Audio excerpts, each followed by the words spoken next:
거짓 신앙 체계에 대해서 살피고 있습니다. 지난주는 어떤 부분을 살펴봤냐면 거짓 신앙 체계의 실체라는 주제를 가지고 우리가 첫 번째로 살펴봤던 것이 거짓 신앙 체계의 정의에 대해서 살펴봤습니다. 그 정의는 이제 세 가지 측면으로서 우리가 살펴봤죠.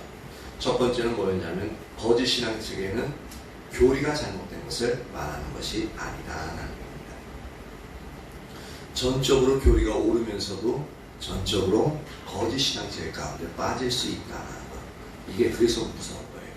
그래서 로이드 존스 목사님은 이 거짓 신앙 체계를 죽은 정통주의라고 표현했고, 그리고 이것이 죽은 정통주의가 어떤 해악을 끼쳤냐면은 어떤 이단보다도 그 이단이 필적할 만큼 그렇게 이제 우리 신앙에 큰 타격을 주었다라고 이야기하고 있습니다. 왜냐하면 죽은 정통주의는 생명이 없는, 교리는 전적으로 옳지만 생명이 전혀 없는 그러한 상태였기 때문에 이제 그런 부분들을 얘기했죠.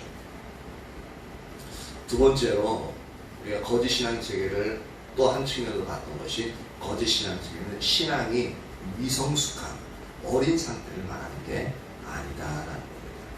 오히려 이 거짓 신앙 체계는 신앙에 좀 열심히 있다고 생각하는 사람들, 신앙에 내가 좀 이제 잘 믿는다고 하는 그런 사람들이 오히려 거짓 신앙 체계에 더 잘 빠진다라는 부분을 살펴봤습니다. 물론 이제 미성숙한 사람들도 그렇게 빠지긴 합니다. 근데 왜 신앙생활 열심히 하고 잘 한다는 사람들이 왜 이 거짓 신앙 체계에 빠지는가? 이 부분에서 잠깐 살펴봤던 것이 뭐였냐면 이 신앙에 대한 그 열심이, 신앙에 대한 열심이 자신의 욕심과 결합할 때 이러한 일들이 나타난다라고 이제 살펴봤습니다. 신앙에 대한 열심이 자기의 욕심, 즉 이제 자신이 이루고자 하는 그 대상과 결합할 때, 즉 내가 원하는 것을 열심히 행하고 하나님께 열심히 봉사 헌신함으로 말미암아 열심히 기도함으로 말미암아 그것을 얻는다라고 여길 때, 그럴 때 이제 거짓 신앙 체계에 딱 기복 신앙에 빠지는 부분이기 때문에, 그래서 인본주의로 빠지기 때문에, 그래서 이러한 사람들이 더욱더 잘 빠질 수 있다는 겁니다. 세 번째로 거짓 신앙 체계의 어떤 측면을 살펴봤냐면 성경적인 지식이나 지능의 문제가 아니다라는 겁니다. 성경적인 지식이 없거나 지능이 좀 모자라가지고 그렇게 오히려 거짓 신앙 체계에 빠지는 게 아니라는 겁니다. 성경 지식이 많고 지능이 높아도 거짓 신앙 체계에 누구보다도 더 잘 빠질 수 있다는 것을 우리가 살펴보았죠. 그래서 오늘 이 시간에는 무엇을 살펴보냐면 두 번째로 이제 거짓 신앙 체계의 성경적인 예에 대해서 살펴봅니다. 이게 우리 지금 교회에서는 예배 회복과 같이 맞물려서 처음부터 돌아가다 보니까 이게 상당히 반복되어지는 영역들이 많이 있습니다. 근데 살펴보니까 반복되어지는 영역도 많이 있는데 이것이 조금씩 다른 부분들이 있어요. 상호 보완하는, 여기서 다른 것을 저쪽에서 다르지 않는 내용들이 있는데, 물론 내용은 같은데 이제 약간씩 차이점이 있어서 그래도 이제 더 넓게 볼 수 있는 그런 영역들이 있습니다.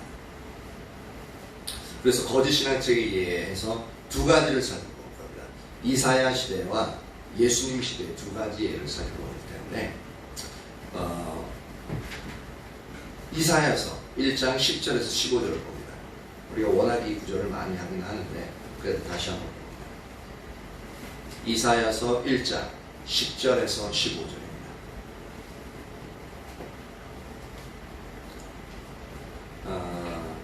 참 희한한 것은 우리가 어떤 성경 구절들을 많이 보긴 하는데, 그런데 진짜로 그 성경 구절들에 있어서 하나님의 의도와 의지를 올바로 보고 우리의 삶에 적용하는 그러한 영역들은 오히려 더 이렇게 떨어지는 영역들이 있습니다.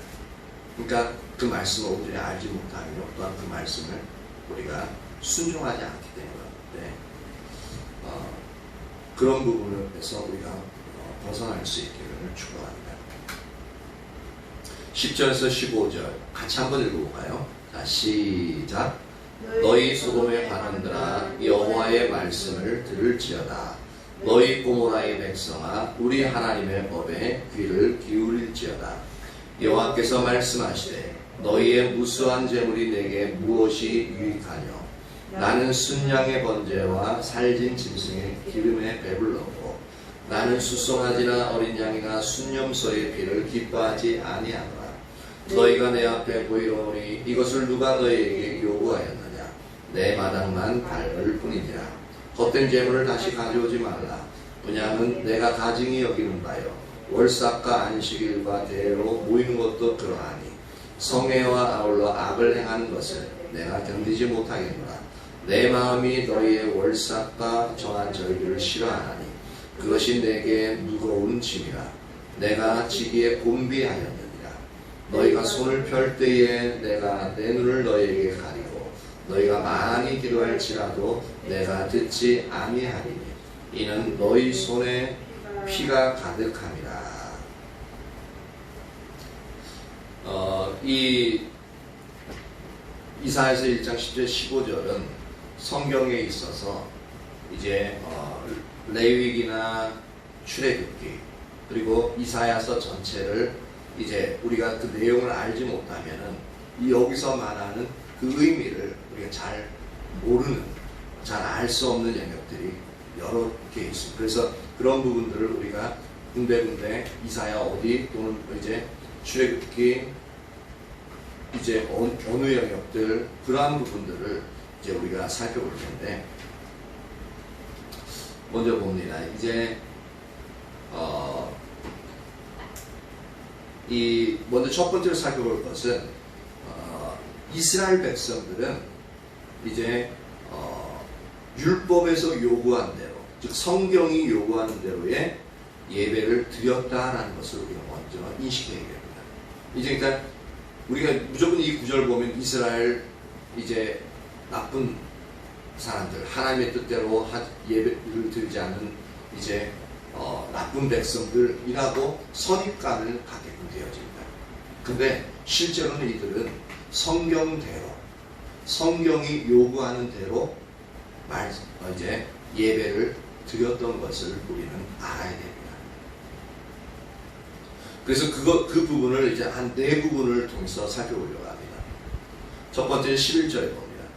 여호와께서 말씀하시되 너희의 무수한 재물이 내게 무엇이 유익하뇨? 라고 하면서 이제 이스라엘 백성들은 하나님께 예배, 그러니까 오늘날에 우리는 예배인데 그들은 제사를 드리기 위해서 무수한 재물을 가져왔다. 그러니까 많은 제사가 있었다는 얘기가 되어진 거잖아요. 많은 제사가 있었는데 근데 그들에게 있어서 무수한 재물, 즉 소나 양이나 염소 이런 모든 부분들, 이게 되게 비싼 것들이거든요. 이것을 많은 돈을 들여서 하나님 앞에 하나님이 인정할 만큼 무수히 드렸다는 것을 인정할 만큼 성경이 말하고 있는, 하나님이 말씀하셨던 그 재물들을, 가장 좋은 재물들을 하나님께 드렸던 것을 볼 수가 있습니다. 무수한 재물이 내게 무엇이 유익하뇨? 나는 순양의 번제와 살진 짐승의 기름에. 여기서 살진 짐승이라는 것은 이제 최고급 품질의 이제 짐승이라는 그 부분을 의미하고 있습니다. 말라기 때에는 제사를 드릴 때에 무엇 때문에 책망을 받았냐면은 그 재물을 드리는데 그 재물이 어떤 재물은 눈멀고 또는 흠이 있고 다리 절고 병약한 것, 비리비리한 것들을 말라기 때는 드렸다라고 표현하고 있습니다. 근데 여기서는 하나님이 그런 표현을 안 쓰시고 무수히 많은 재물을 그리고 드리되 그것도 살진 짐승을 드렸다라고 말하고 있습니다. 최고예요. 그러니까 말라기 때에 이스라엘 백성들이 하나님 앞에 제사 드렸던 것과 이사야 시대 때에 이스라엘 백성들이 제사 드렸던 것은 차원이 틀려요. 말라기 시대 때는 형식적으로도 하나님의 기준이 아닌 완전히 너무나도 하나님 떠난 그 상태에서 그들이 예배를 드렸고, 이제 이사야 시대 때는 이스라엘 백성들이 성경이 원하는 대로 명령하신 그대로 제물을 드리면서 예배를 드렸다라는 겁니다. 상당히 열정을 가지고 드린 거죠. 또 많은 부분을. 그런데 하나님이 이제 이 부분에 대해서 무수한 제물과 가장 좋은 예물을 정성스럽게 드렸는데, 하나님 이 제물에 대해서, 무수한 제물에 대해서 어떻게 반응하시냐면 11절 마지막에 기뻐하지 아니하노라 표현하죠. 이게 문제예요. 이스라엘 백성은 정성을 다해서 가장 좋은 것들로 하나님 앞에 드렸는데 하나님은 내가 기뻐하지 않는다라고 하죠. 두 번째로 율법에서 요구한 대로 이스라엘은 예배를 드리는데 어떤 거냐면 12절 너희가 내 앞에 보이로우니 라고 말씀하고 있습니다. 너희가 내 앞에 보이로우니. 우리가 그냥 이것만 보면은 어떻게 예배를 드리러 가야지, 어떻게 하나님 앞에 건성건성으로 하나님 나 여기 왔어요, 출근부 도장 딱 찍고 그냥 가듯이 그렇게 갈 수 있지 라고 생각할 수 있습니다. 근데 실제로는 그렇지 않습니다. 하나님이 먼저 이스라엘 백성들에게 내 앞에 보이러 오라고 명령하셨습니다. 어디서 이제 찾을 수 있냐면 출애굽기 23장 17절입니다. 출애굽기 23장 17절에 보면은 내 모든 남자는 매년 3번씩 주 여호와께 보일지니라 라고 말씀하고 있습니다. 하나님이 먼저 명령하셨죠. 매년 3번씩 주 여호와께 보일지니라. 그러니까 이게 어디냐면은 예루살렘 성전, 성막이나 이제 성전 가운데 있어서 모든 흩어져 살잖아요. 흩어져 사는데 매년 3번씩 꼭 여호와께 보일지니라. 즉 모든 사람이 성막이나 아니면 예루살렘 성전 다 모이라는 얘기입니다. 이게 상당히 번거로운 일이에요. 하나님에 대한 열정이 없으면 절대 못합니다. 우리는 때로는 교회가 조금 멀다, 교회 나오는 것도 주일날 나오는 것 좀 힘들어 하잖아요. 그런데 이때는 지금은 자동차나 있죠. 그 당시에는 빨라봤자 말 타고 막 따닥따닥 해서 달려오는 건데, 그 당시 말보다 이제 낙타를 이용하긴 했었는데, 근데 그렇게 한다 할지라도 이스라엘 끝에서 오는 것은 쉽지 않습니다. 상당히 먼 기간. 그러니까 한 번, 매년 3번, 절기 때마다 찾아오려면은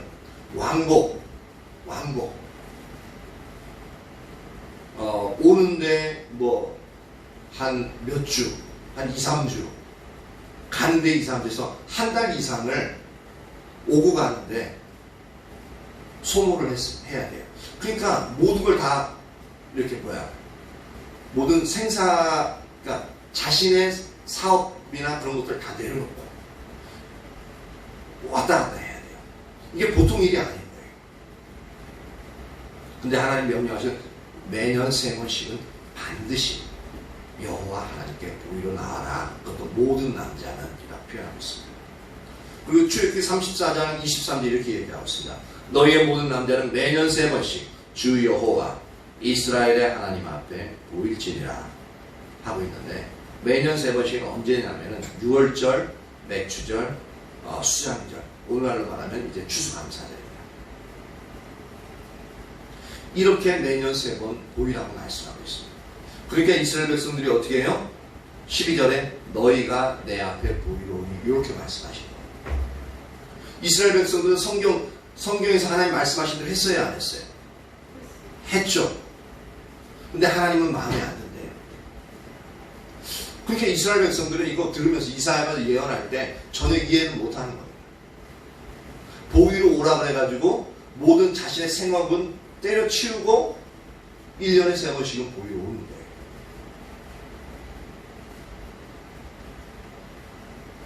그러면서 더 이해할 수 없는 말은 뭐냐면, 이것을 누가 너에게 요구하였느냐. 하나님이 이사야를 선지자를 통해서 이거 내 앞에 보이라는 거 누가 너희한테 요구했냐. 분명히 출애굽기 아까 두 구절 읽었잖아요. 출애굽기에서 그렇게 분명히 말씀하셔놓고서 나 그거 요구하지 않았다라고 말씀하고 있어요. 완전히 우리가 어리둥절해질 수 있는 말씀입니다. 그렇다는 얘기는 하나님은 이랬다 저랬다 하는 분이 아니잖아요. 하나님은 거짓말하는 분이 아니잖아요. 말해놓고서 우리처럼 뒤돌아서 나 그거 안 했는데 그렇게 안면몰사하시는 분이 아니잖아요. 반드시 이유가 있습니다. 또 이제 나중에 보면 살펴볼 거고요. 그러면서 하시는 말씀이 누가 요구했느냐? 내 마당만 밟을 뿐이니라 라고 말씀하고 있습니다. 분명히 성경대로 보이러 왔는데 하나님의 평가는 뭐냐면 내 마당만 밟고 더럽힌다라고 말하고 있습니다. 즉 이들은 멀리서 와가지고 절기 때마다 와서 하나님께 예배드리고 다시 자신이 있던 자리로 갑니다. 근데 하나님은 이 마당은 뭐냐면 이제 예루살렘 성전을 말하고 있습니다. 예루살렘 성전에서 마당을 지나서 이제 성소로 들어가는 거거든요. 근데 성소에 와서 하나님께 제사 드리고 예배 드리지는 않고 마당 딱 밟고 안녕 하고 가다라는 얘기예요. 근데 실제로 이 사람들은 마당 밟고 와서 제물을 드리고 예배를 다 드리고 왔거든요. 근데 하나님의 평가는 어떻다고요? 내 마당만 밟았다. 즉 나에게 너희 보이러 오지 않았다라고 말씀합니다. 내 마당만 밟을 거면은 내가 언제 그거 요구했느냐라는 거죠. 내게 보이러 오라는 것은 이제 와서 제사까지 드리고 가라는 얘기였습니다. 근데 분명히 이스라엘 백성들은 그렇게 했거든요. 그러니까 이스라엘 백성들이 이 말씀 듣고 이해를 못하는 거예요. 이스라엘은 더욱이 아까 얘기한 것처럼 성경대로 이렇게 했습니다.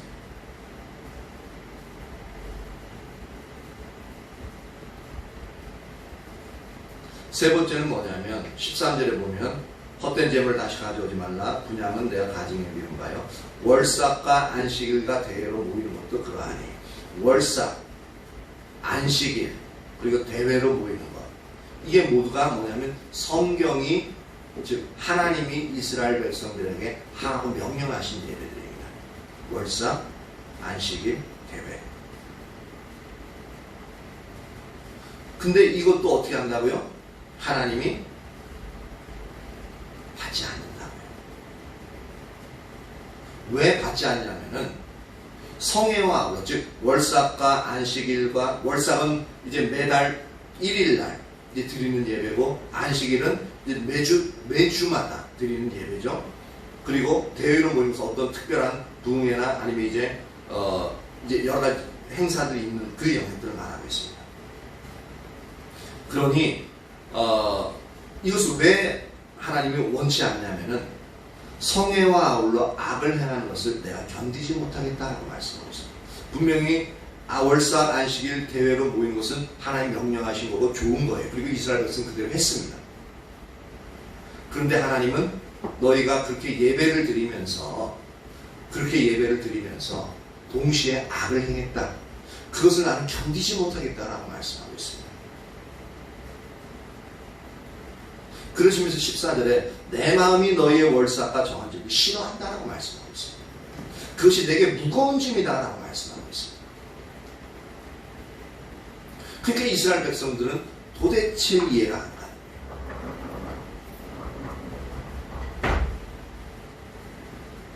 그럼 여기서 성회와 아울러 악을 행한다는 말이 무슨 뜻이냐를 우리가 살펴볼 필요가 있습니다. 성회는 이제 아까 얘기한 것처럼 월삭 안식일 대회로 모이는 이 영역을 말하고 있고, 그리고 이 악을 행한다라는 이 표현은 우리가 이 본문에서 살펴볼 수 있는 것은 10절입니다. 10절에 보면 너희 소돔에 관한들아 여호와의 말씀을 들을지어다. 너희 고모라의 백성아 우리 하나님의 법에 귀를 기울일지어다. 이스라엘 백성, 그러니까 소돔에 관한 이 고모라의 백성은 이제 아브라함 시대 때 너무나도 타락해가지고 그 지역을 너무 타락하고 성적으로 너무 타락해가지고 어떻게 했어요? 하나님이 하늘에서부터 불과 유황이 섞인 그 불을 갖다가 그 하늘에서 비같이 내려가지고 완전히 그 두 성을 완전히 불태워 없애버린 그러한 곳이 바로 소돔과 고모라입니다. 그러니까 이스라엘 거룩한 하나님의 택함 받은 이스라엘 백성, 그 자부심을 가지고 있는 거룩한 민족이라는 그 자부심을 가지고 있는 그 이스라엘 백성들에게 어떻게 보냐면 소돔에 관한들아 고모라의 백성들아 부른다는 것은 상당히 치욕적인 말입니다. 즉 멸망할 자식들아 라는 뜻입니다. 저주받을 자식들아 라는 뜻입니다. 그러면서 여호와의 말씀을 들어라. 하나님의 법에 귀를 기울일지어다. 즉 이 얘기는 뭐냐면 너희는 소돔의 관원들과 고모라의 백성들처럼 넌 도대체 하나님의 말씀에 귀를 기울이지 않는다는 겁니다. 하나님의 말씀을 들으려고 하지도 않는다는 겁니다. 우리가 오전에 살펴봤듯이 근데 이스라엘 백성은 누구보다도 하나님의 율법을 잘 알고 있습니다. 어릴 때부터 교육을 받아요. 그리고 그 하나님의 뜻을 알기를 누구보다도 원하는 사람들이었습니다. 그런데 하나님은 뭐라고 말씀하냐면 여호와의 말씀을 듣지 않고 있다. 여호와의 말씀에 하나님의 법에 귀를 기울이지 않고 있다. 그 여태까지 우리가 살펴봤는데 하나님이 요구하시는 바와 이스라엘 백성들이 행하는 바가 뭔가 미묘하게 차이점이 있다는 것을 볼 수가 있습니다. 이 영역을 쭉 살펴봐도 이게 하나님이 요구하시는 예배와 이스라엘 백성들이 드리는 예배가 차이가 있는데 이스라엘 백성들이 드리는 예배는 우리가 지금 살펴보고 있는 거짓 신앙식에 빠져서 드리는 예배이고요. 하나님이 요구하시는 참된 예배를 이제 요구하고 있습니다. 그런데 이스라엘 백성들은 성경이 나오는 그대로 하고 있기 때문에 자신들이 참된 예배를 드린다고 생각하고 있고 거짓된 예배를 드리고 있다는 전혀 생각을 못한다는 겁니다. 즉 하나님의 말씀을 듣기 위해서는 하나님의 의도를 우리가 이제 듣고 그 귀를 기울이기 위해서는 우리가 하나님께 하나님과의 이제 하나님과의 교제 가운데 하나님께 나아가서 친밀한 교제 가운데 하나님의 음성을 들을 수가 있습니다. 그리고 하나님의 법에 귀를 기울인다는 것은 뭐냐면 하나님의 말씀을 듣는 것으로만 끝나는 게 아니라 듣고서 어떻게 해요? 순종하고자 하는 그 마음 자세를 가지고 있다는 얘기까지 포함되어집니다. 바로 이 영역이 된 것입니다. 즉 하나님의 말씀을 듣고 그것을 순종하고자 하는 그 자세를 가지고 예배를 드리지 않기 때문에 하나님이 내가 하나님 말씀하시고 성애와 아울러 악을 행한다라는 표현을 씁니다. 우리가 잘 주의 깊게 들어야 됩니다. 하나님의 말씀을 듣고 우리가 순종하고자 하는 그 자세를 가지고 있지 않은 이스라엘 백성들 보고 너희가 성애와 함께 아울러 악을 행한다라고 말하고 있는 겁니다. 그리고 내가 그것을 견디지 못하겠다. 내가 그것을 시도한다 말하고 있습니다.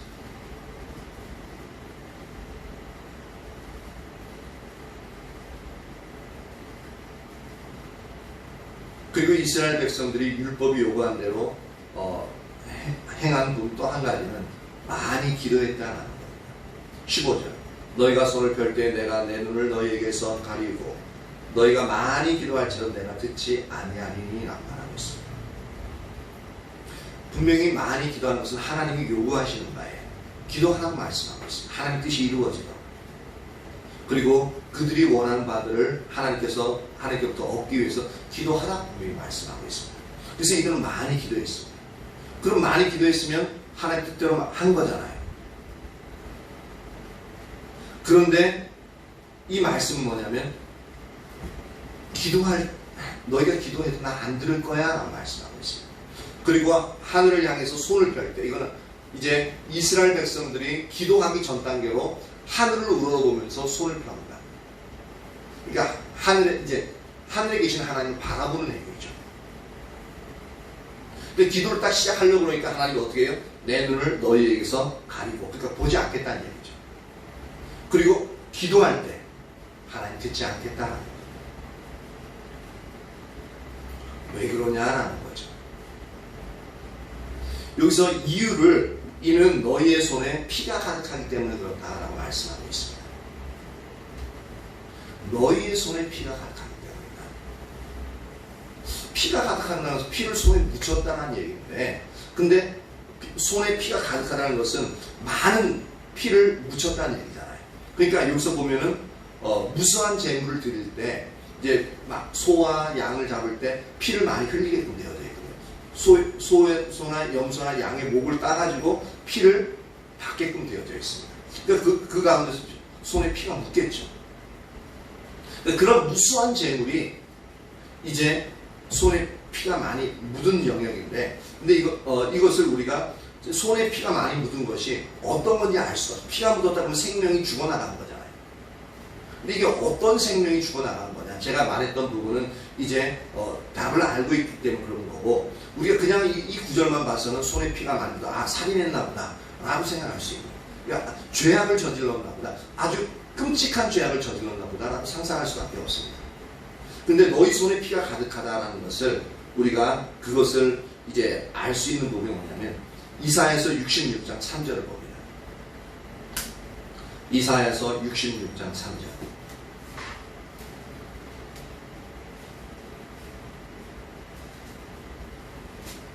이제 이스라엘 백성들은 이제 성경이 말하고 있는 대로 제물을 잡아서 하나님 앞에 드립니다. 근데 그것을 하나님이 어떻게 평가하는가를 봅니다. 소를 잡아 드리는 것은 살인함과 다름이 없이 하고, 분명히 이들은 큰 대가를 지불하면서 정성을 다해서 소를 이제 자신의 죄를 속하기 위해서 하나님 앞에 잡아서 올려드립니다. 근데 이것을 하나님이 평가하시기는 살인하는 것과 다름이 없다. 즉 살인죄와 똑같다라는 겁니다. 이건 이해 못할 일이죠.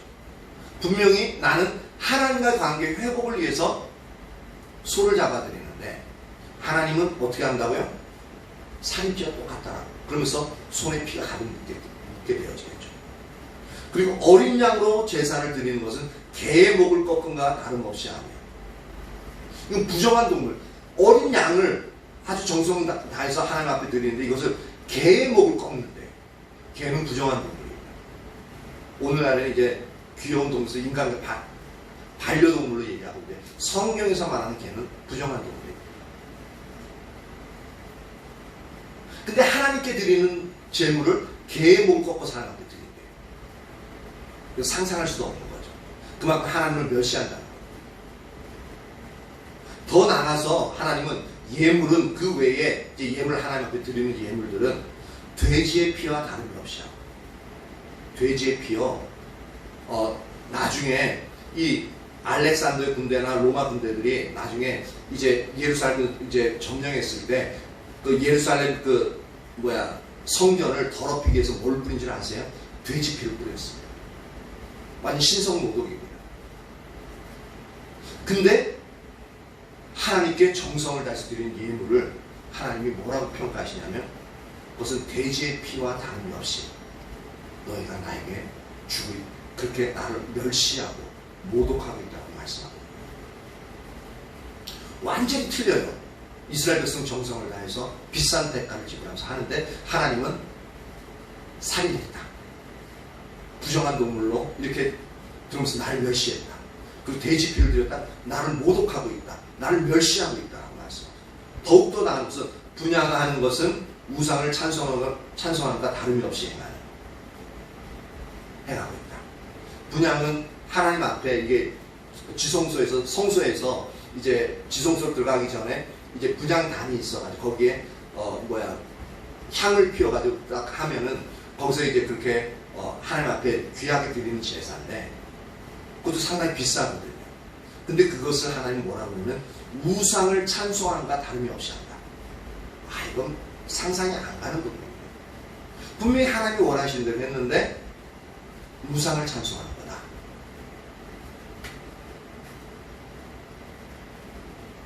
그러니까 우리 이사야가 나중에 망태기에 이렇게 돌돌돌 말려가지고 전설에 의하면 톱으로 썰어 죽일 정도로 얼마나 이스라엘 백성들이 이사야 선지자에서 이를 박박박 하는지 알 수 있죠. 지금 이사야 66장입니다. 이게 끝장이거든요. 끝장인데도 계속 이런 얘기하고 있으면 이사야를 그냥 가만히 놔두겠느냐라는 겁니다. 이스라엘 백성들 얼마나 이를 바득바득 깔고 저주의 저주를 퍼붓는 것 같이 느껴지니까 이사야를 죽여도 그냥 안 죽여요. 톱으로 썰어주게 얼마나 잔인합니까?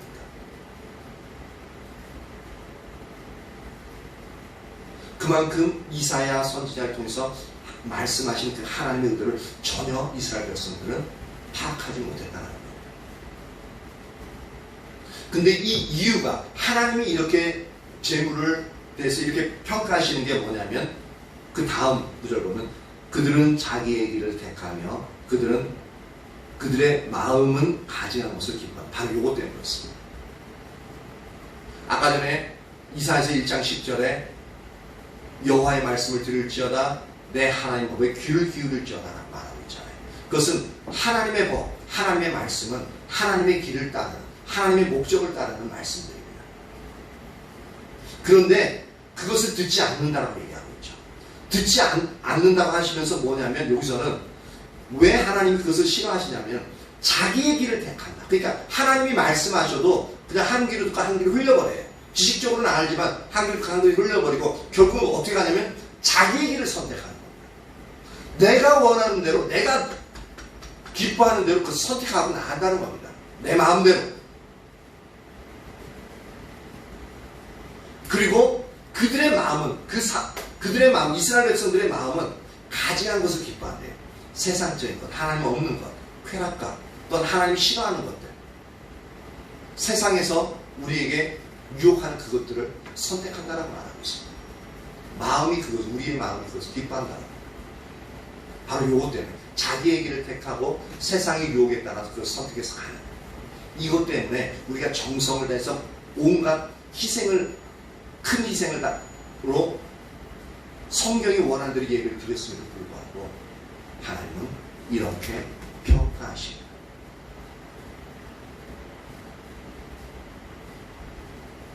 하나님의 뜻이 아닌 나의 뜻을 이루기를 추구하는 중심을 가진 자들의 예배에 하나님은 이렇게 반응한다는 거죠. 이것을 보면은 아까 이사야서 1장 어디야?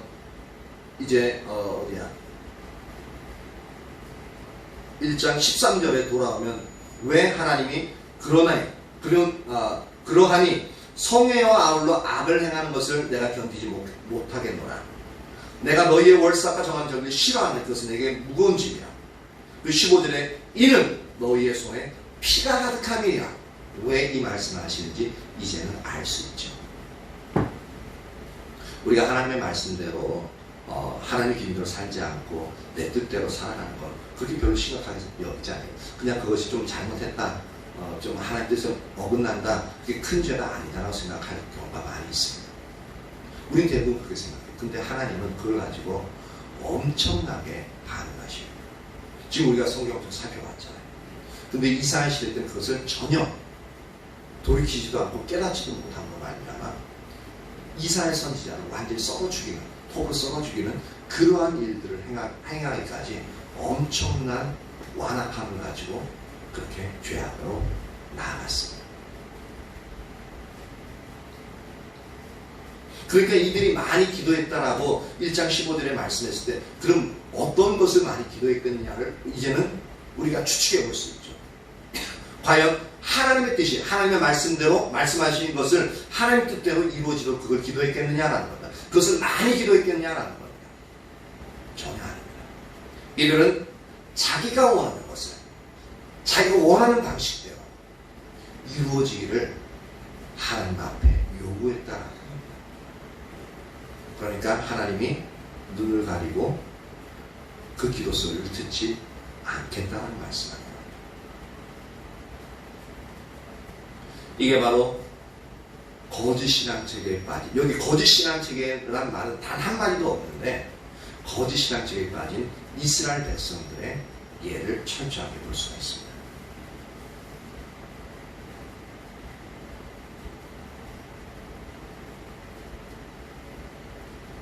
이것을 하나님은 이렇게 하는 것을 하나님은 뭐라고 표현하면 이스라엘 백성들이 하나님을 버렸다라고 표현하고 있습니다. 이사야서 1장 4절 한번 보십시오.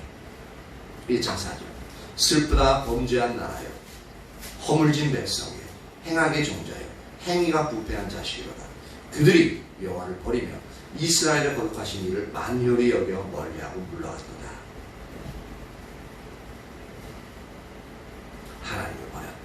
당연히 여겼다라는 말이죠. 어떤 상황을? 하나님의 말씀을 듣고 그대로 순종하고자 하는 자세를 가지지 아니하고 예배를 드리는 자들에게. 그러니까 실제 삶에서는 하나님의 법을 떠나게끔 되어져 있죠. 그럼 뭐가 문제였냐는 거죠. 이스라엘 백성, 그리고 오늘날 우리에게서 뭐가 문제냐는 거죠. 이것은 신앙에 대해 이스라엘 백성들이 가지고 있던 이해와 하나님이 가지고 계셨던 이해가 달랐기 때문에 그렇다는 겁니다. 이스라엘 백성들은 어떤 이해를 가지고 있었냐면 짐승을 잡아서 정성스럽게 드리면 하나님이 받으시고 자신의 기도에 응답하실 거다라고 생각했습니다. 근데 재미있게도 오늘날 대부분의 사람들이 그러한 이해를 가지고 있습니다. 똑같이 이스라엘 백성과 똑같은 거죠. 그럼 하나님은 어떻게 반응하신다고요?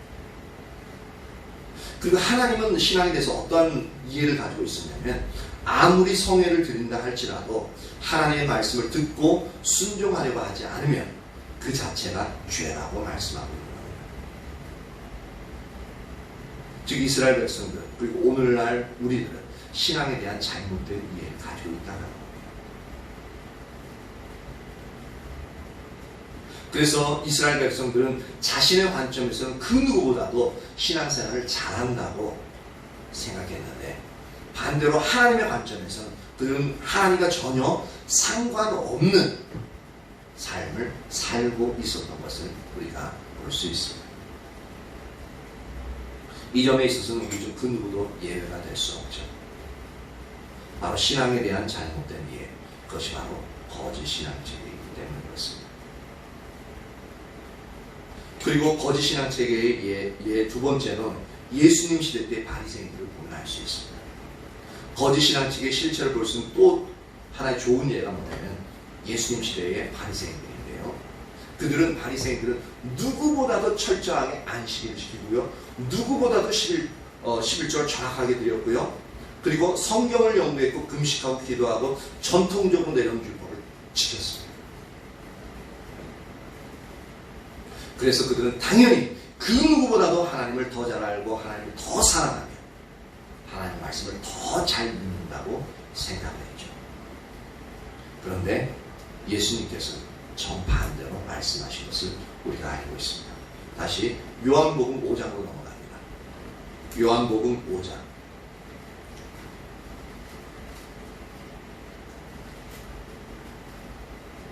요한복음 5장 37절 38절 요한복음 5장 37절 38절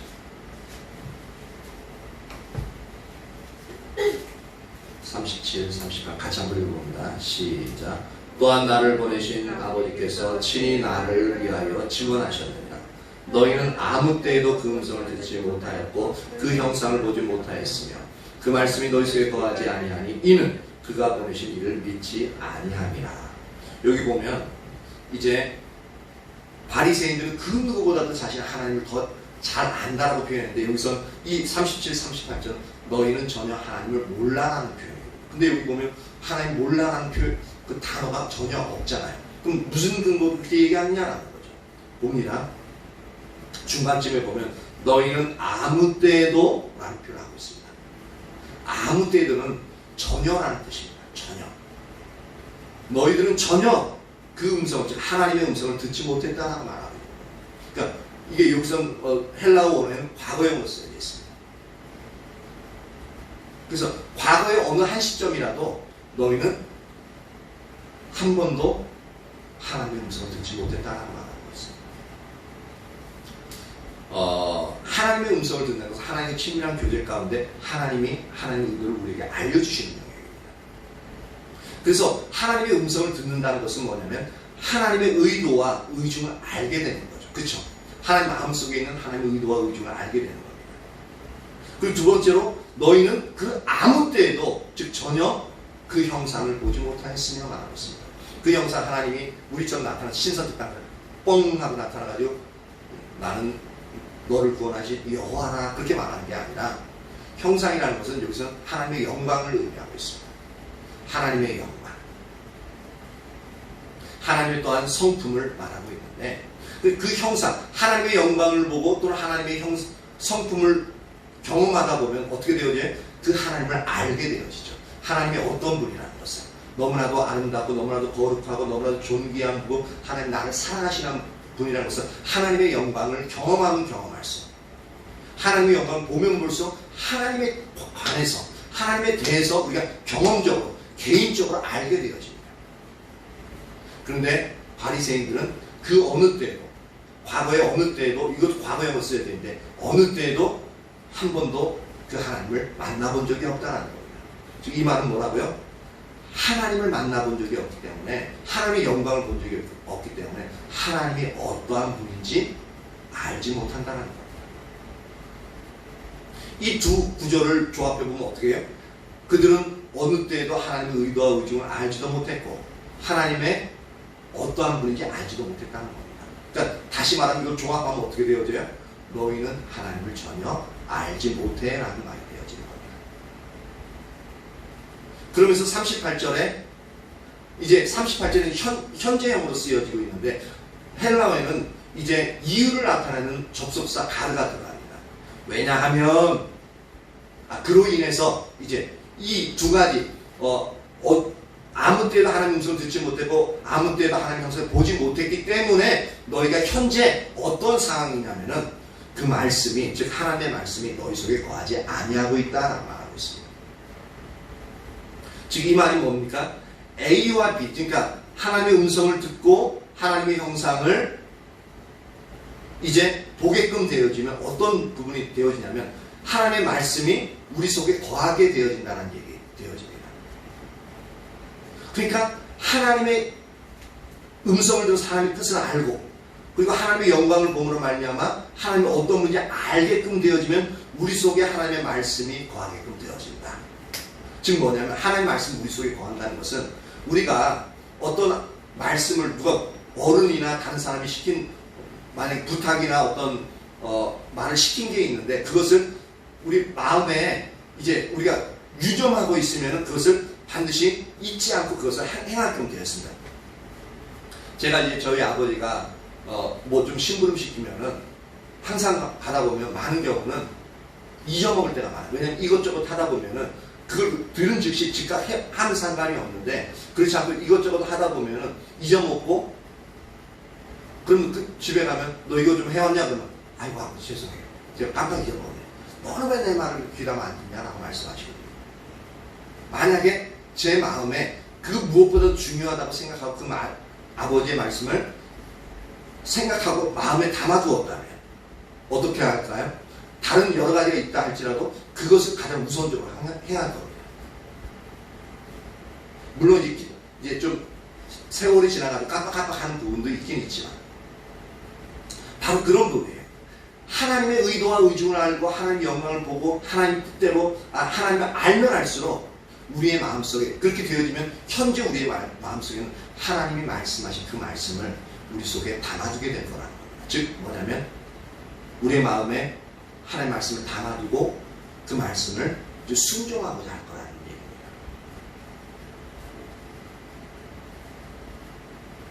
근데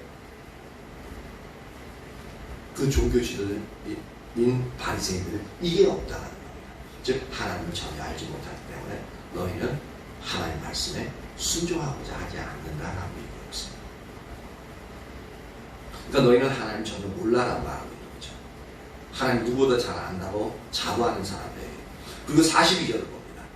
42절을 보면 다만 하나님을 사랑하는 것이 너희 속에 없음을 아노라. 이 바리새인들은 누구보다도 하나님을 사랑한다고 자부하는 사람들인데 예수님의 평가는 정반대죠. 하나님 사랑하지 않어 라고 평가하고 있습니다.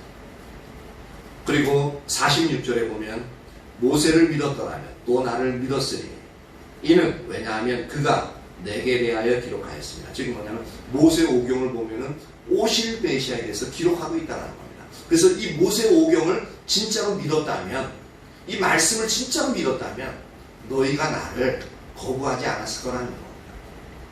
너희가 나를 그대로 메시아로서 받아들였을 거라는 얘기입니다. 47절 그러나 그의 길도 믿지 않고, 즉 모세 오경도 하나님의 말씀도 너희가 믿지 않기 때문에 너희가 내 말도 믿지 않는 거야 라고 말씀하고 있는 겁니다. 즉 그들은 누구보다도 잘 하나님 말씀을 믿는다고 생각했는데 너희들은 전혀 하나님의 말씀을 믿지 않고 있어 라고 예수님은 그들에게 직격탄을 날리는 거죠.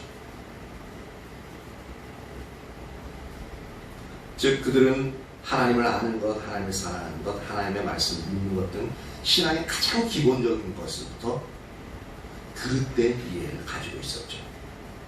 바로 오늘날 우리들의 모습이고 이것이 거짓 신앙책에 빠진 아주 그러한 모습이 되어집니다.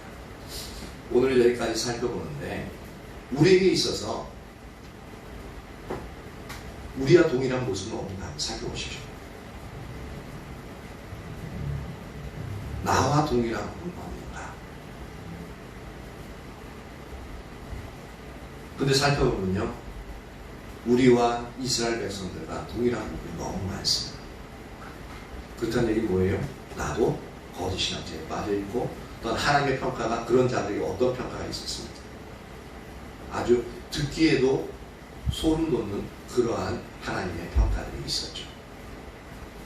그래서 우리는 이러한 영역에서 돌이켜야 됩니다. 아까 오전에 우리가 살펴봤는데 예배에 대한 하나님의 기준이 뭐였습니까? 성령과 진리로 드리는 예배가 성경이 말하는 하나님의 예배의 기준이었습니다. 근데 성령과 진리로 드리는 예배가 어떤 거라고 했습니까?